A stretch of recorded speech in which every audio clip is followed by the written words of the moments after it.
ఓం నమో నారాయణాయ. శ్రీ సమర్థ సద్గురు సాయినాథుని వచనామృతములు.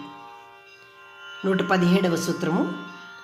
ఒకరి ఉనికి అనున్నది ఆ వ్యక్తి యొక్క ఆత్మను విశ్వవ్యాప్తంగా మార్చడానికి వీలు కల్పిస్తుంది అంటున్నారు బాబా. ఇక్కడ ఉనికి అనున్నది ఒక అద్భుత శక్తి.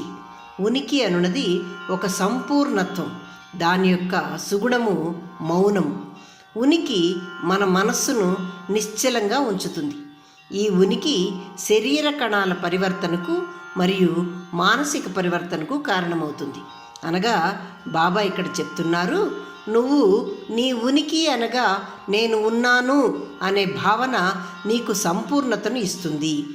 మౌనంగా నీ ఆత్మస్వరూపుడవై ఆలోచించినచో నీవు నిశ్చల నిర్మల అద్భుత ఆత్మస్వరూపుడవై నీవే విశ్వమంతటా మరియు సంపూర్ణతతో అంతటా నిండి ఉన్నట్లు నీకు నీవే ఆ భావనను అనుభవింతువు అంటున్నారు బాబా. ఇక్కడ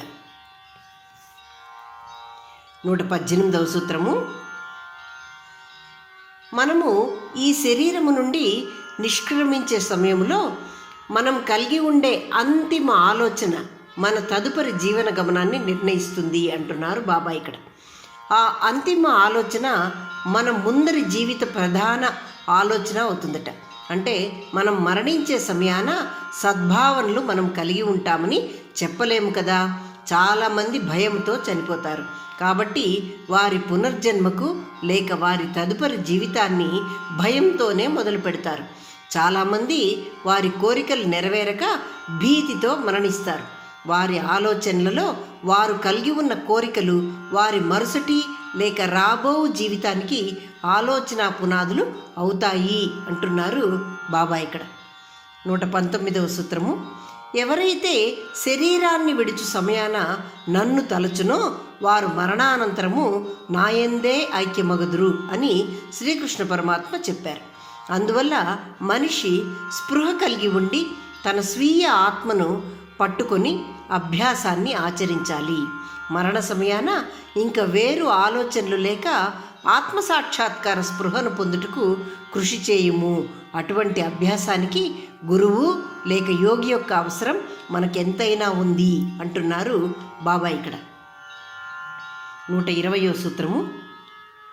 ఎటువంటి కోరికలు ఈ లోకంపైన మరియు దీన్ని మించిన లోకంపైన పెట్టుకొనక చిత్తశుద్ధితో శ్రద్ధతో భగవంతునిపై లేక విశ్వంపై రాయబడిన లేఖనములను చదువుము. మనము శరీరముతో ఉన్నా లేకపోయినా జరగాల్సినవన్నీ జరిగిపోతూనే ఉంటాయి. మనము జీవించినా లేకపోయినా అన్నీ దాటిపోతూ ఉన్నాయనే జ్ఞానాన్ని మాత్రము మనం గ్రహించుకోవాలి. మనం లేకపోయినా కూడా అన్నీ జరిగిపోతూ ఉన్నాయి కదా, మనం ఉన్నా కూడా అన్నీ జరిగిపోతూనే ఉన్నాయి అనే జ్ఞానాన్ని నువ్వు పట్టుకో అంటున్నారు బాబా. ఇక్కడ అన్ని ఆలోచనలు వాటి ద్వారా ఏర్పడే స్పృహ మనలో ఒక అవగాహనను కలుగజేస్తుంది. ఈ విధంగా మనం ఎప్పుడైతే ఆలోచన చేస్తామో అది మనకు ఒక అవగాహనను ఇస్తుందట. అటువంటి స్వచ్ఛమైన స్పృహతో కూడిన జీవన అవగాహన మనకు కోరికలు లేకుండా ఉండుటను ప్రసాదిస్తుంది. ఇది మన భ్రమలను మరియు ఆందోళనను తొలగించి మనల్ని ప్రశాంతంగా ఉంచుతుంది. మన అన్ని గ్రంథాల లేఖనల ఉద్దేశము ఇదే అయి ఉంది. అనగా వాటిని చదువుడిచే మన భ్రమ ఆందోళనలు పోగొట్టి మనల్ని ప్రశాంత చిత్తులను చేయటమే గ్రంథాల యొక్క ఉద్దేశము అని అంటున్నారు బాబా. ఇక్కడ ఎప్పుడైతే మనం జీవించి ఉన్నా లేకపోయినా లేదంటే ఈ ప్రపంచం ఈ విశ్వము కొనసాగుతూనే ఉంటుంది అని మనం ఎప్పుడైతే అటువంటి ఆలోచనలోకి వస్తామో ఆ స్పృహలోకి వస్తామో అది మనలో ఒక అవగాహనను కలుగజేస్తుంది. ఏదో ఒక శక్తి ఉంది, అద్భుత శక్తి ఉంది. అది మనము ఈ ప్రపంచాన ఉన్నా లేకున్నా అది విశ్వాన్ని ప్రపంచాన్ని నడిపిస్తూనే ఉంది కదా అని ఈ ప్రపంచమే ఒక భ్రమ, ఇది నేను పొందుతున్న భ్రమ అని భావించి అది మనకు ఒక అవగాహనను కలుగజేస్తుంది, ఆందోళన తొలగిస్తుంది.